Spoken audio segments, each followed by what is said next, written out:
trials that you had to go through. Maybe if you went through something hard when you were younger, maybe being poor, being middle class, or not having the money to have access to the things that other people around you do.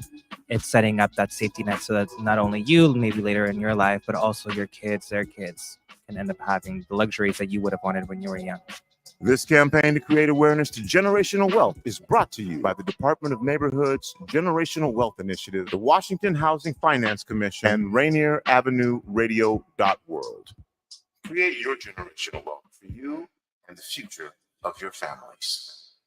Different rules apply when it gets this late, you know what I mean? It's like after hours. Whatever gets you through the night. Hello, I'm an unpaid spokesman for DJ Sotovaci. I'd like to invite you to listen to his free-form music show. It's popular music the way it was never intended to be heard. Whatever gets you through the night, late nights, here on Rainier Avenue Radio. World. Whatever gets you through the night. This is Big Poppy, host of Jazz from the Cabinets. Join me each week for a listening tour of the first century of jazz, an eclectic mix of Dixieland, big band, cool jazz, bebop, contemporary jazz, world jazz, all jazz in all forms. That's Jazz from the Cabinets with Big Poppy on Rainier Avenue Radio, streaming worldwide on RainierAvenueRadio.world.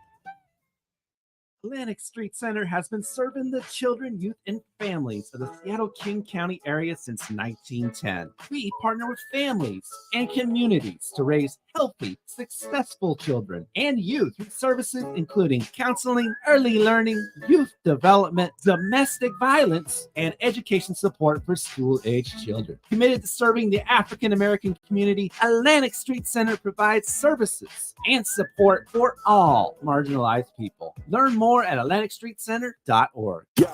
Rainier Avenue Radio.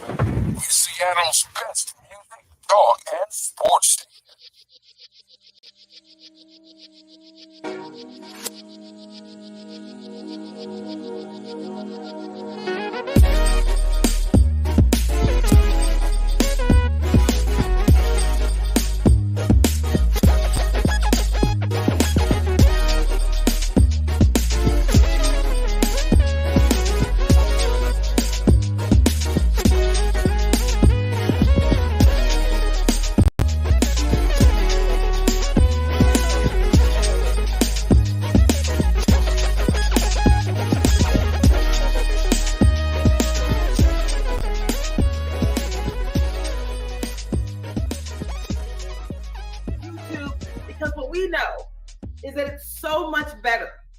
When we do this work together. This is the Getting Better Together Empowerment Series.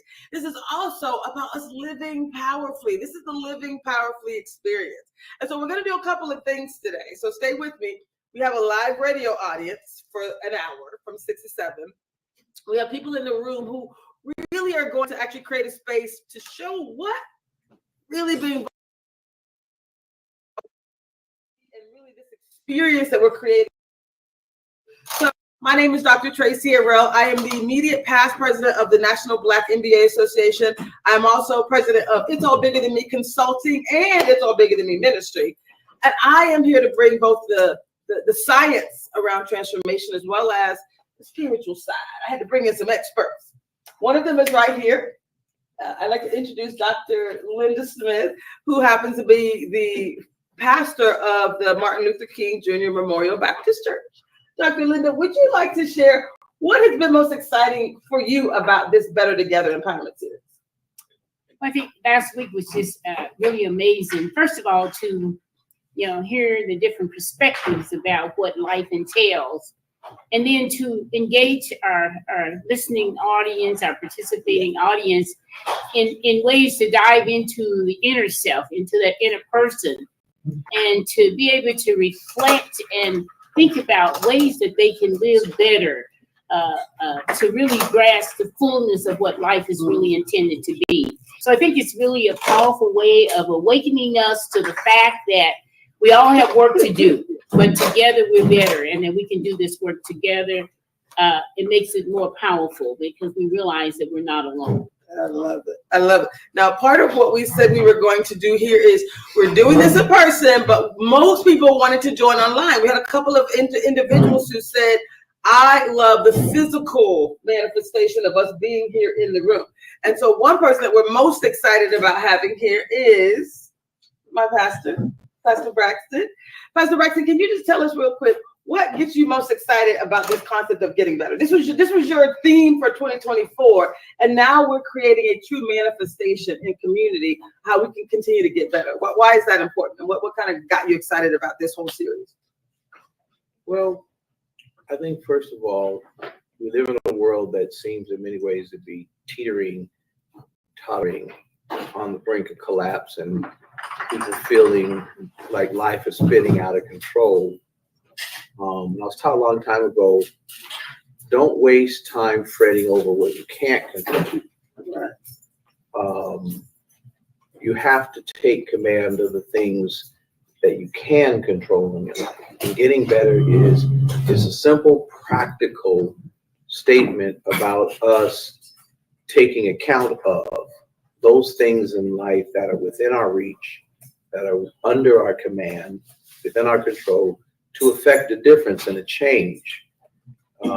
Sometimes we like to stay at the 30,000 foot level and think we're going to change the world. And no, maybe what God wants for this season is for me to change my diet, change my resume, change my exercise routine, go to counseling and deal with this tear in the fabric of my character that's been upsetting my family balance. Yes.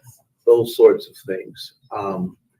And so I'm excited about people feeling empowered, having agency over those things that are within your life. You may not have any control over what Congress does, but you can go out and weed your garden and make the landscape of your home look better. That's right.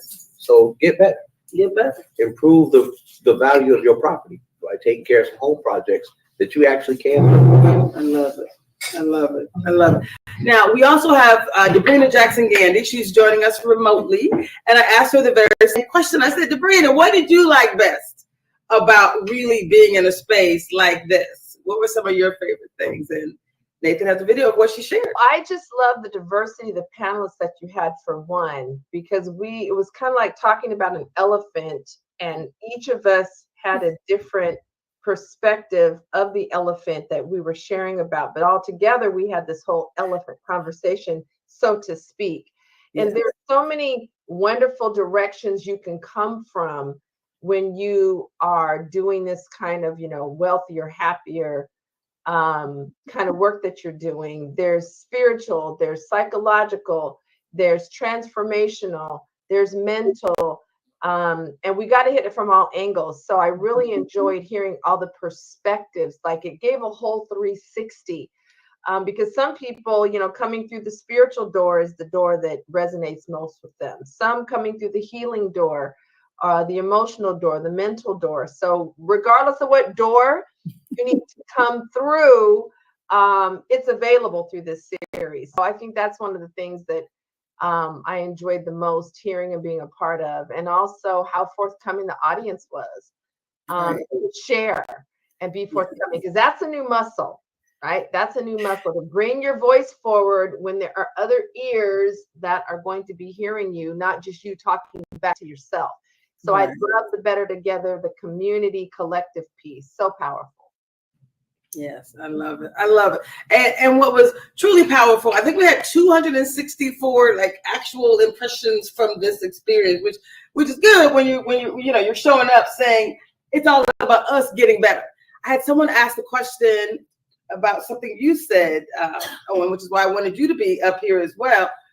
We all show up on Sundays, right? We're inspired, we're motivated, we're dropping it like it's hot, and then on Mondays, you came up with the term and you called it Magnificent Mondays as a part of NBCF's empowerment ministry. Why is it so important that we show people the landscape of what it looks like to move from Sunday glory to Monday manifestations? I'm gonna have him answer the question, then we're gonna have you tell us a little bit about that. Yes, sir. So I think as for the amount of time I've been a believer, I'm in a different season of life. So when I'm in the sanctuary, I take notes. We all do. And those notes are really from the perspective of what am I going to practice when I leave. As I play baseball, I play sports. And so there's one thing for the coach to draw it up. There's another thing for the concept to come into your person and being. But the final step is the practice and execution. So what are the concepts that we're practicing to get after the work of our life? So when we leave on Sunday, as great as yesterday was with the sun and all its glory, today is a work day, and it should be magnificent. And if the work of your life you don't frame as magnificent, then I think that's the challenge, is to continue to suss out what is it that you believe when your eyes are showing you gray, overcast, challenge. What is it that you move to? Because that's the practice. That's putting it in the faith. It's easy to sit in the pews with believers and to be fired up. But when you step outside and go return to your community, that's where the practice comes in, right? And to just exercise that. I love it. I love it. We talk about, with the Living Powerfully experience with positive intelligence, we talk about mental fitness, right? Physical fitness, we all know we're supposed to show up at the gym, supposed to do these various things regularly. Mental fitness is very similar. We get to decide. Our decisions determine our destiny. So we get to decide what we're going to do next. What are we going to do to get better? So if I just had to have you flip that as well, this whole Monday, Magnificent Mondays, this concept of, you know, you put it out there on Sundays, you get us excited, but you really want to see what we're going to do to truly manifest a new outcome. I love that. Tell us a little bit about why that's so important. Well, I mean, the whole point of the worship service on Sunday is to send you forth empowered and inspired for the road that's ahead. It's all about what happens after the benediction, between that and the next invocation.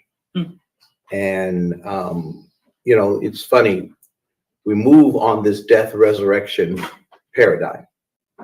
Our lives move through that constantly. Jesus would have his transfiguration experience, and then he comes down and there's a man with a demon-possessed child waiting for him. Just that quick.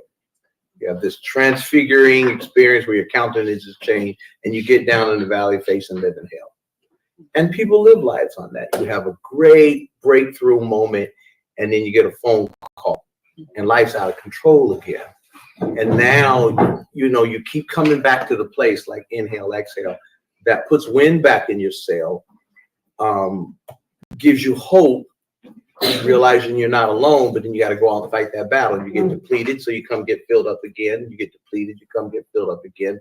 So Monday is where you take that full tank of gas that hopefully you got in service, combined with how you refuel yourself through your own meditative and rituals for self-care.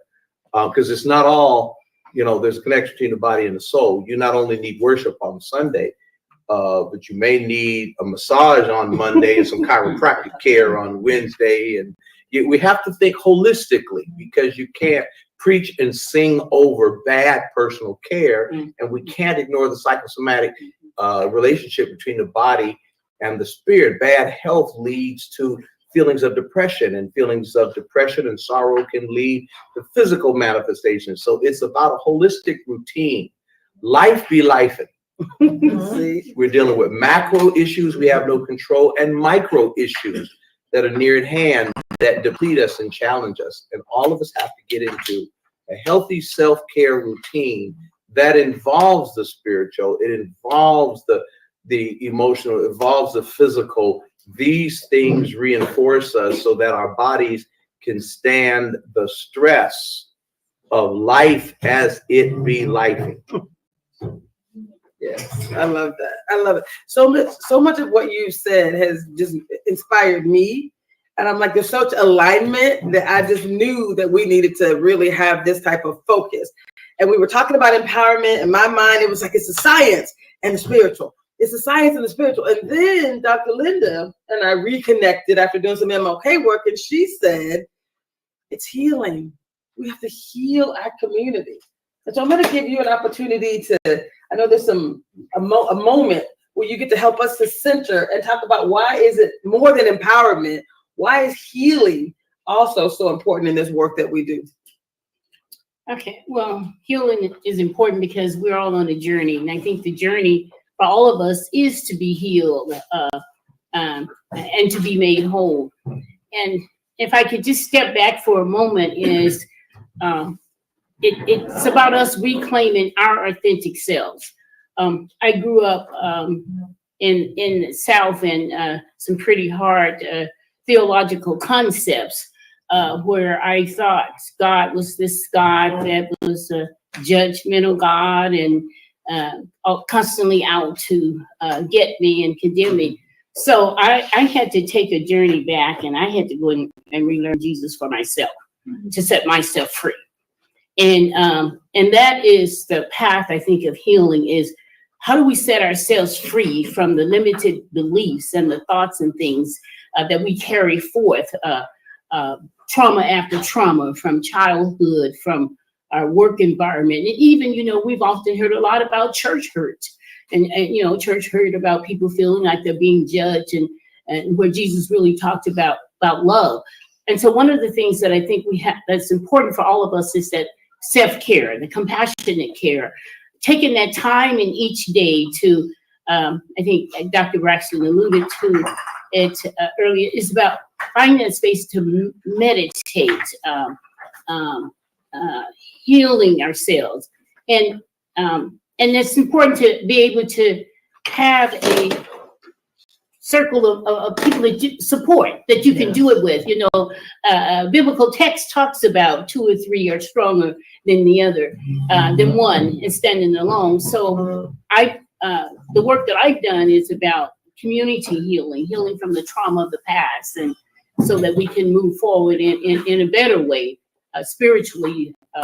We use what we call the circle process, and it's really about our stories.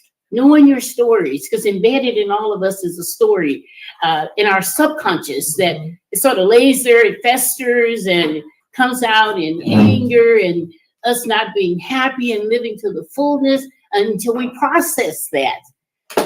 As they say, hurt people, then we transfer that into all of the relationships, our church relationships, our family relationships, our work relationships. So it's really about intentionality. Really intentional. This is an important part of your life every day. It is meditating, silence, and reflection is so important.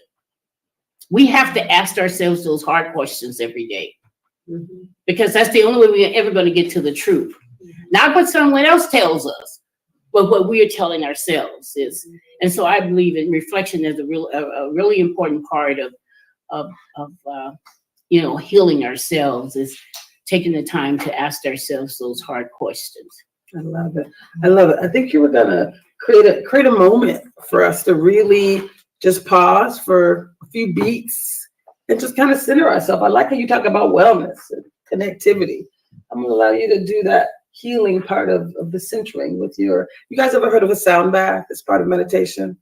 So she's gonna wash over us some ancient sounds. Yeah, so there's many different ways of meditative practices, and one of them is I even mentioned it last week. Even God calls us to be still and to know. So we're going to take a moment to be still, and so just sort of sit back. Just sort of feel your feet on the floor. Sort of take a deep breath.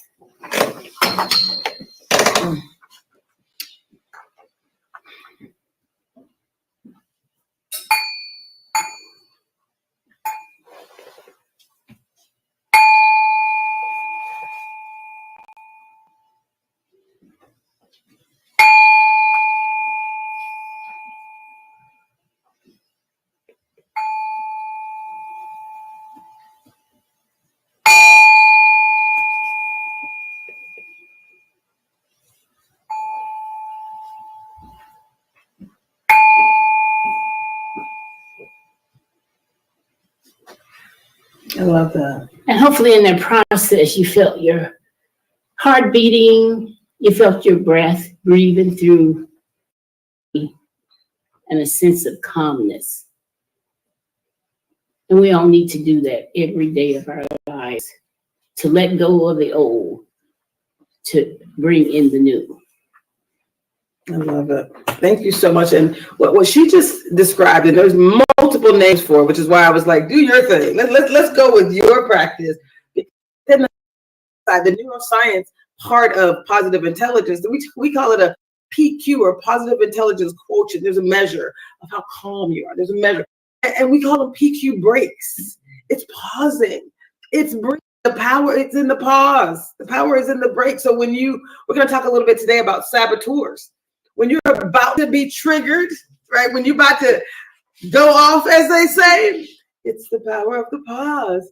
Even the military, the SEALs, Navy SEALs, it's the power of breathing that allows you to truly create a moment of pause so you can choose differently. When I say decisions determine your destiny, getting better, getting healthier, getting happier, getting wealthier, and getting wiser, all those things happen because you pause. You're not going to allow yourself to go down a path where you may have gone in the past. You're going to pause and you're going to breathe. You're going to center yourself, right? We can focus on someone physically, mentally, audibly, whatever it is, but you get to decide how you're going to pause and then choose differently. So decisions determine your destiny. Last time we talked about empowerment and healing. Why was it better that we do it together? We'll show the slides. Nathan, we'll have you share the slides from last week, the 4 questions we asked. We talked about some of the reasons that people don't achieve their goals. We said, right, they get stuck in old habits and limiting beliefs. We said, some of you all shared the importance of telling the truth, right? I see heads nodding in the room. And why is it so important that we focus on forgiveness and healing and that being truthful? That's what we said last week. And this week, we're going to continue to build on that. So go ahead and share the 4 questions for this week. And we're going to start with the importance of being better, getting better. Like that concept of leveling up. That's the language we want to really focus on. I shared this with someone and they were like, when someone says getting better, getting healthier, happier, wealthier, and wiser, does that mean I'm not healthy? I'm not happy? Leveling up. Talk about leveling up and the importance of getting to the next level of wherever you are. Because I think your first presentation on this topic was, where are you? And then you got to get to the next level. That's kind of who we are. Talk about the importance of leveling up and getting better. And what does it take to actually level up? Howard Thurman once said, place where man stands is never quite the place that marks the limit of his powers or the resting point for his dreams. And George Will, the conservative columnist who I disagree with on almost everything other than it rains down and not up, he said we are aspirational creatures at our best. So no matter where we are, we want to go further. No matter what we have, we want more. No matter what a glorious and adventurous our experience is, we want the next one. And that's something to be admired in people, because I think so many people shrink and settle rather than wondering what's over that hill. And so there's levels to this. Paul talks going from glory to glory. And, no matter how big a pot you get and fill it up with ocean water, it still remains that most of the ocean's water is not in your pot. So no matter how much you know, most of the knowledge is still outside of you, waiting for you to discover it. And so I think for all of us, we need to accurately see where we are and don't compare ourselves to other people. Yes. Because comparing yourself to another work of God under construction does not tell you where you are in comparison to what you may be capable of. You and God have to assess that, honestly.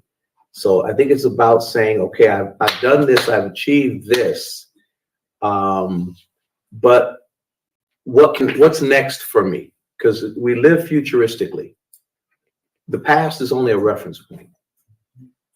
Everything that's supposed to be done is always out in front of us. The question becomes, what is next? I love it. I love it. Thank you so much. Tell us a little bit about this, again, concept of leveling up, getting better. We're very intentional about the language. It was getting ing or gerund in the process of it's a journey, right? But it was also better, right? Healthier, happier, wealthier, and wiser. Why is that? Tell us about the level up concept and why really what we're thinking about here, like you said, we're not comparing ourselves. We're saying, where am I at now? And what am I going to do to get better? Because I think that's really important. Well, I think for me, it's about living our authentic selves. You know, life, we journey through life. Life is a journey. And there are many destinations. And in the journey of life, we build up what I call false beliefs about who we are, artificial self. And so the journey of life, living authentically, is about reclaiming our authentic selves. And in reclaiming our authentic self, it causes us to really is to know that there is better there for us. There are greater things for us. And I'm not talking about physical things. I'm talking about the spiritual, the mental, the emotional things that we struggle with. Last week, I talked about traumagenic experiences that we have that's constantly impacting us or influencing us in some way. And when we're focused on really reflecting on our lives and diving deeper, and then becoming aware of those things that sort of hides itself in the recesses of our souls, and we have an opportunity then to bring healing to ourselves. And like I said, that involves, prayer, meditation, through the preach word. On Sunday, we always believe that there's a word from God from us. And I think we should always come with that particular focus in mind. What is God saying to me? Not worried about what God is saying to anyone else, but what is the Spirit saying to me? How am I to live anew? And so I think just really leveling up with ourselves is being truthful and honest with ourselves, and knowing that this path we're on is, I really buy into, and I really focus on that abundant life that God has for us. And it's not about physical things, but about just me as a person, being able to be confident, to being able to feel good about who I am, being able to see the best in others around me. And I think that's so important, because when I can do that to others, it allows them to be able to really live into the fullness of who they've been created to be. I love it. I love it. And if leveling up is part of what we all know we're here to do, we're going to hear what Ms. Debrena Jackson Gandy had to say about us leveling up. If you have a plant that is in the ground, you expect it to keep growing. If you come back week after week and it's still 2 inches high, you think to yourself, something is missing, something is wrong, because this is a plant and what it does is grow. It is the same for us humans. We are designed to be leveling up. There are levels to the human experience. And if we are not growing, then the human being, just like a plant, isn't fulfilling on its design. So we have a natural desire and inclination to want to be leveling up. And when that's not happening in the various ways that it can, in the many ways it can, we actually can feel discontent. We can feel restless. We can have an experience of feeling unfulfilled. So we are engineered to have the ability and equipped, even more importantly, we're equipped to be continually up leveling. And that's part of what, this series is about. And I love how we're breaking it down. Well, what does it take to up level? What are the tools to up level? Why does it matter to do it collectively? So all the pieces of the full meal are provided. I love it. I love it. So, y'all, remember I said we were live broadcasting on Rainier Avenue Radio. We're live casting on video and YouTube and Facebook. Rainier Avenue Radio just said it's time for a commercial break, so they're going to go, but we're going to go deeper. We'll be right back with Rainier Avenue Radio, but we're going to keep going because what we really know is this is not about knowing the thing, this is about doing the thing. We said this was an empowerment.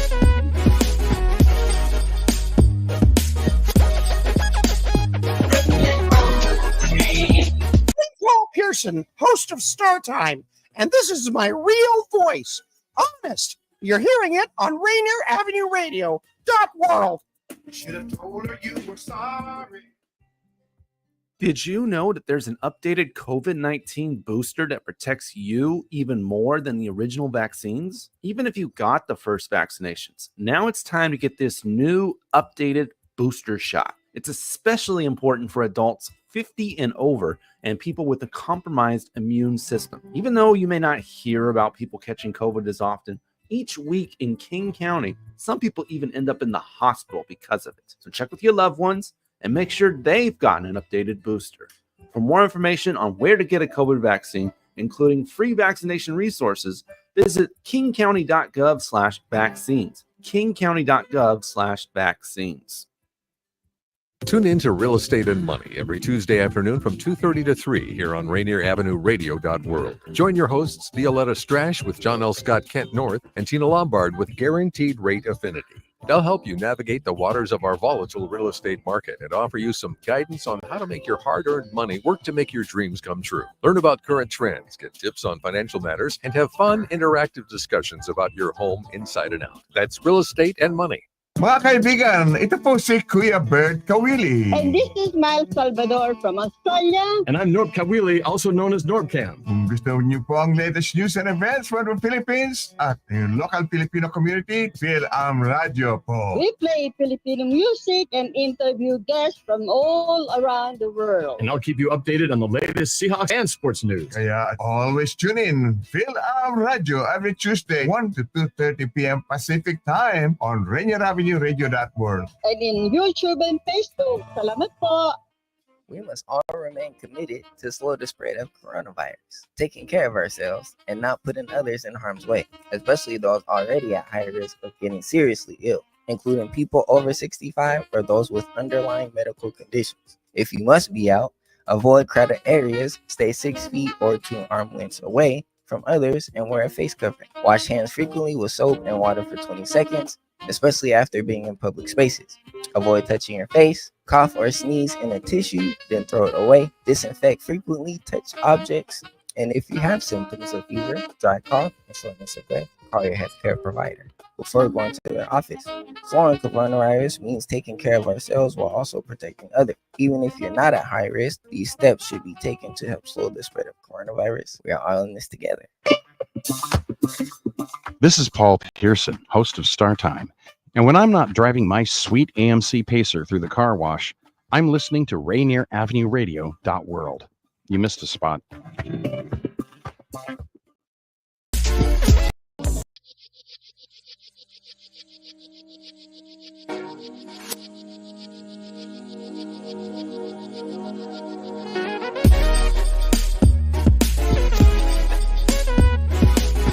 Keep the mask on. Did y'all hear? You hear him? Do I keep the mask on? And the mask is yesterday in the beginnings in our North X back. How you doing? Well, I'm great. But I had an authentic conversation with one of the ushers who lost her daughter maybe 2 years ago. We just talking in community.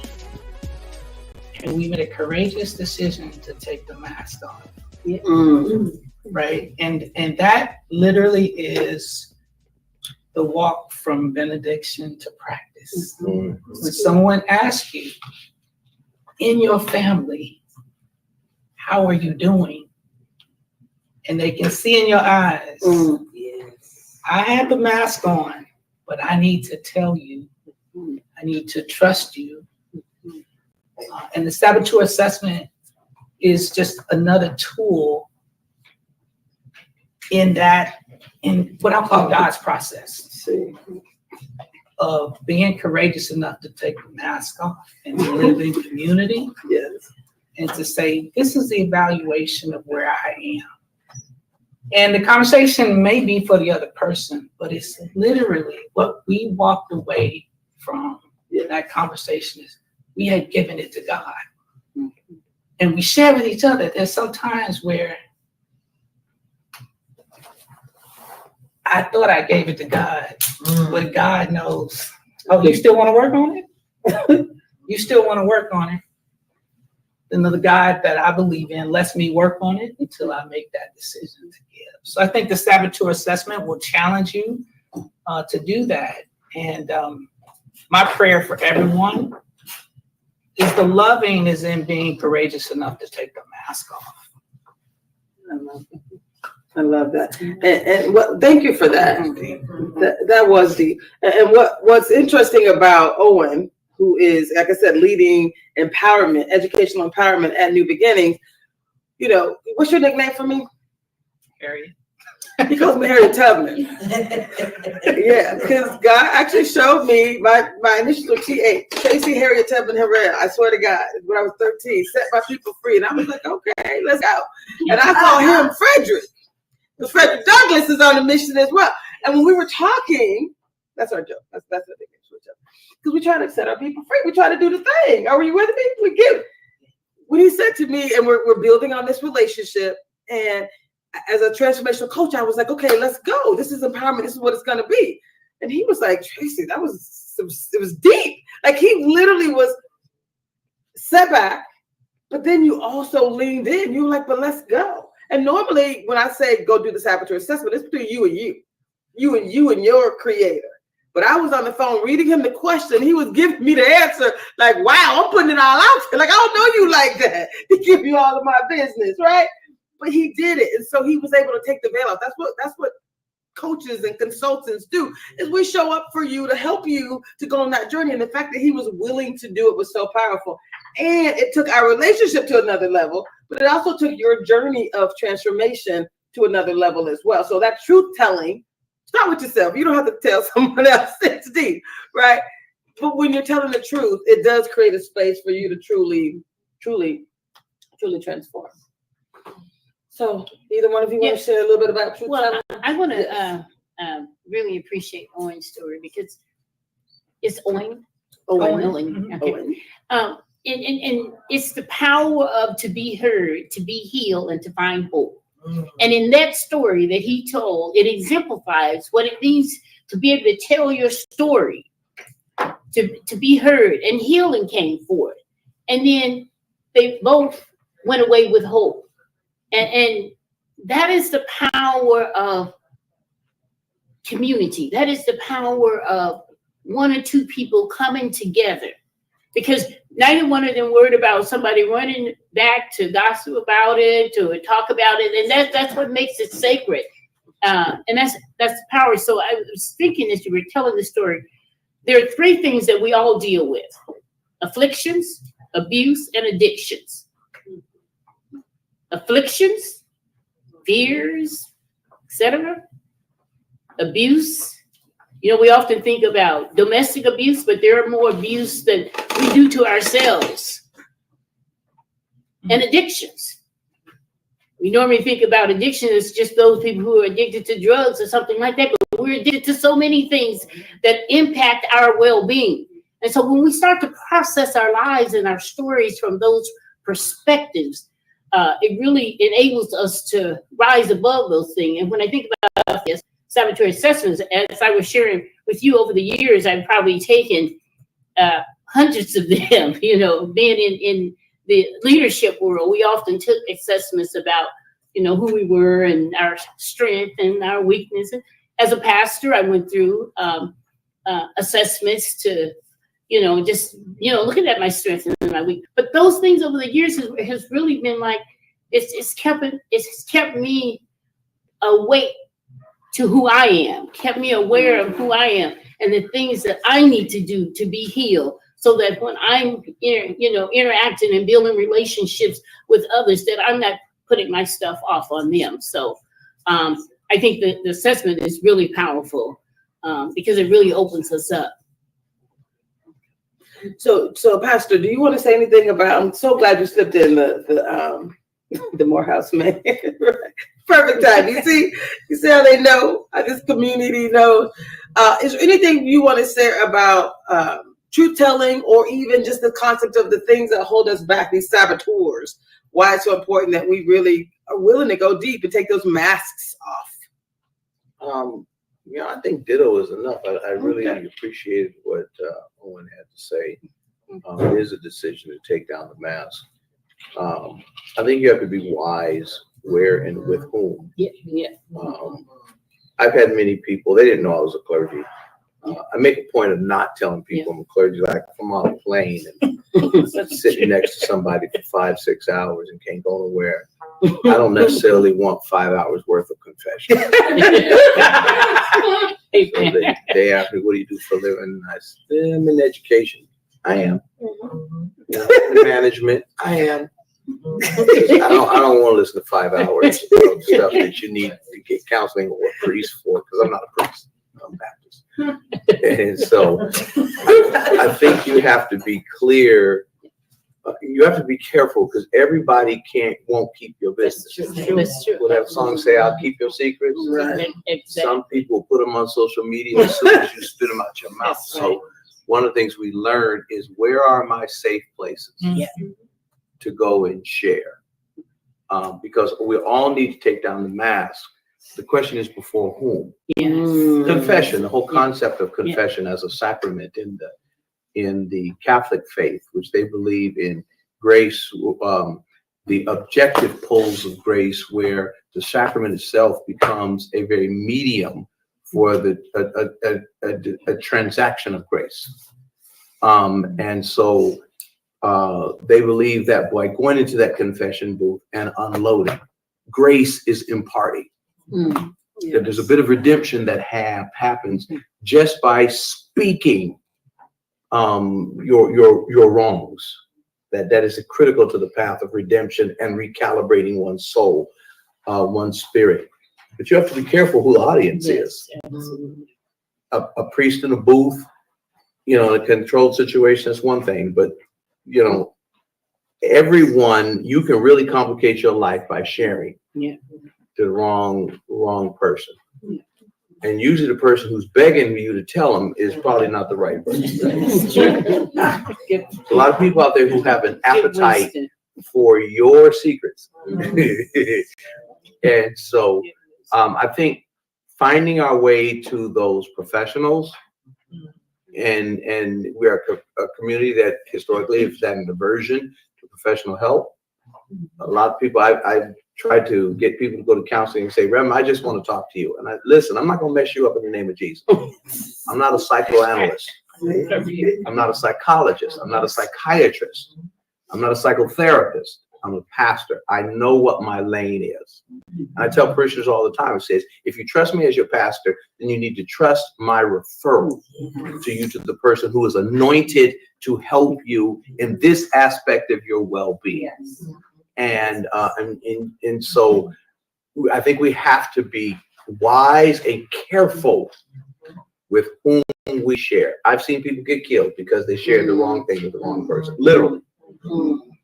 And so I think part of being healthy and whole is knowing where and with whom to be guarded. Sometimes I'm guarded not because I'm unhealthy. I'm guarded because I got some sense. See, to know not to talk to you about this thing here. Many of us have run across people who shared, just blurted out their whole life story, and your assessment of that they were loosely latched to sanity was TMI. There's too much information. And so I think we take off our masks, but we have to be wise about where, when, and with whom. Can I ask, yes, please. Follow up?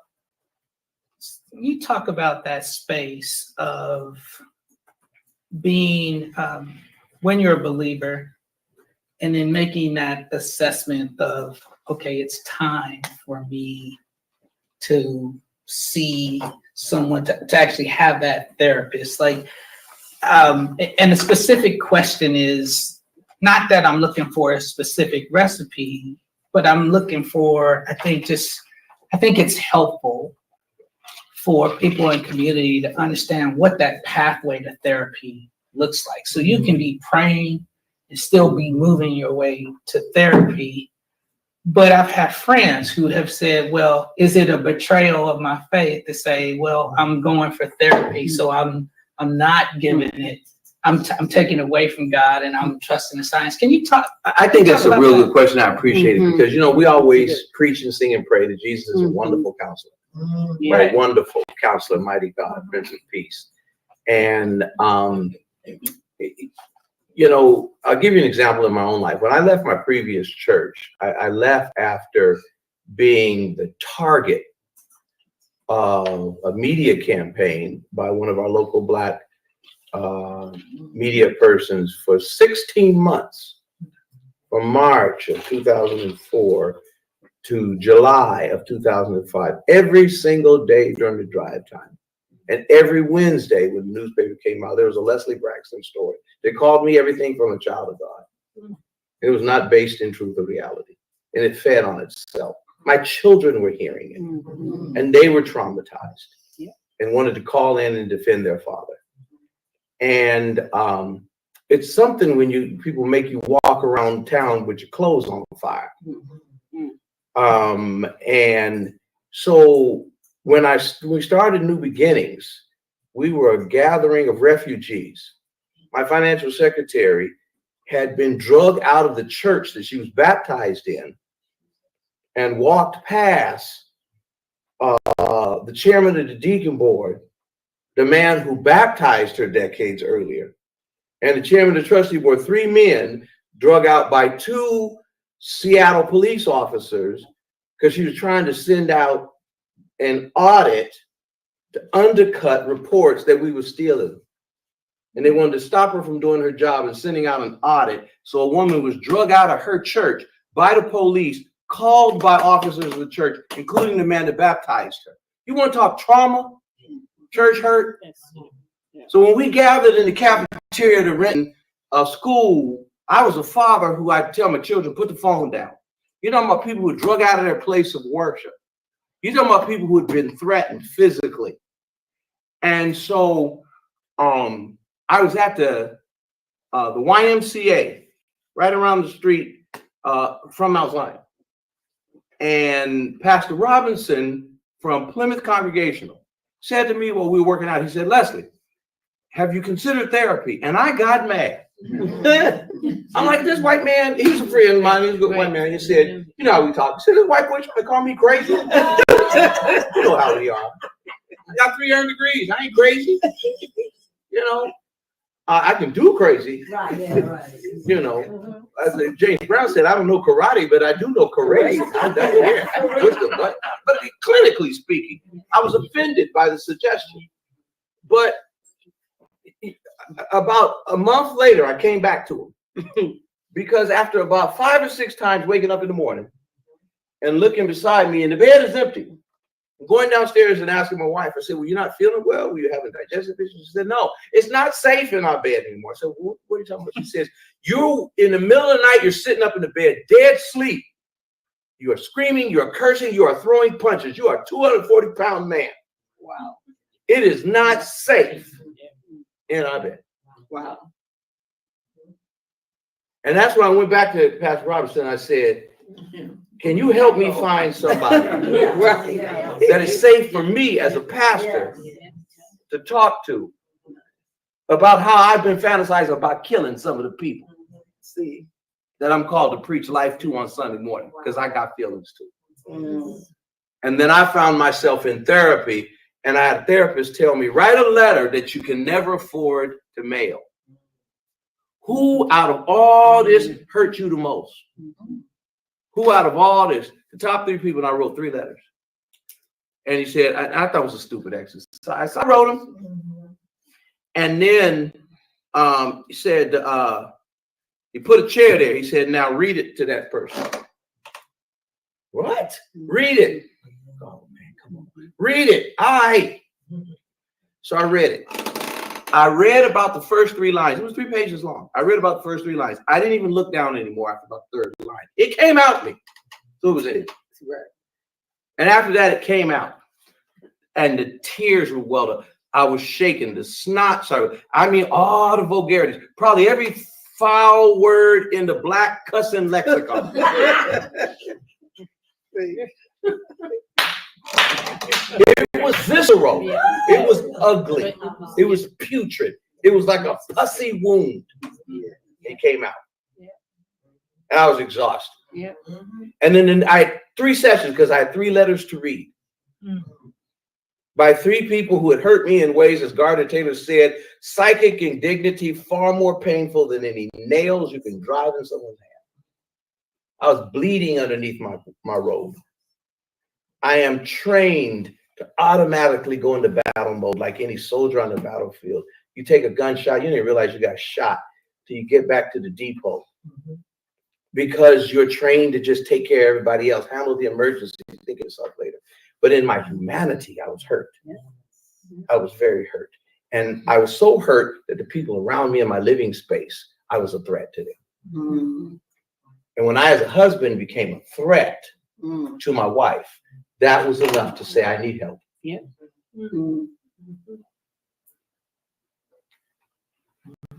And that overrode the greater, like, who you are in community and all that. At that point, you knew, like, this is.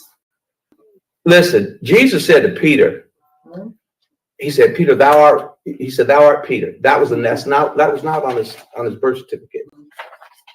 That was the title he gave him, with the role he wanted him to play in the New Testament church, to be the rock, the stable.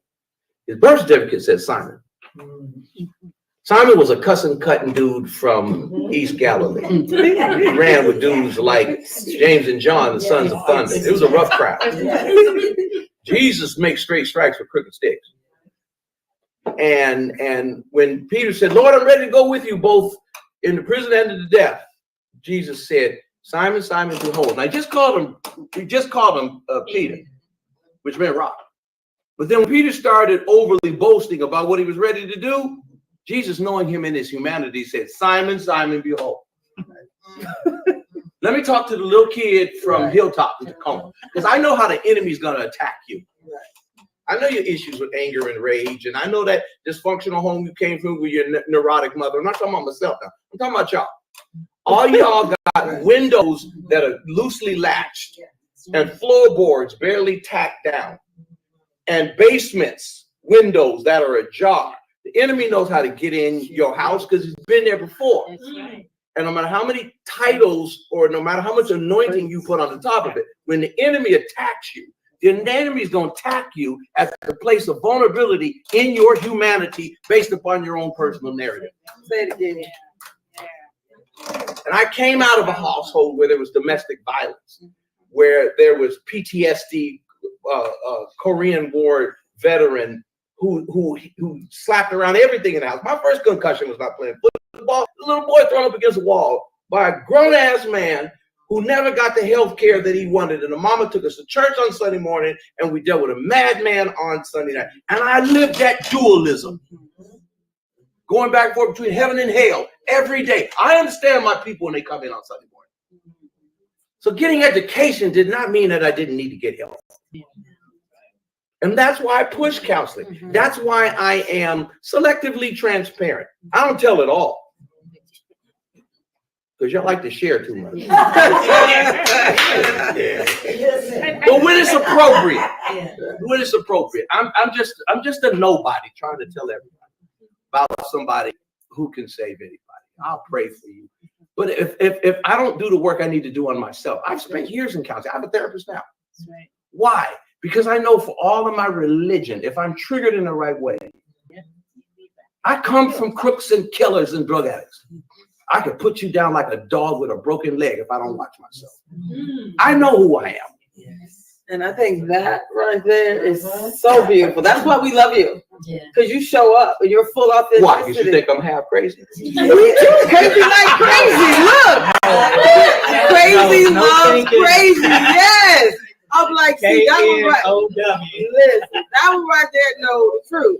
So yeah, truth teller. But Cicero said, an unexamined life is a life that would prove displeasing to God.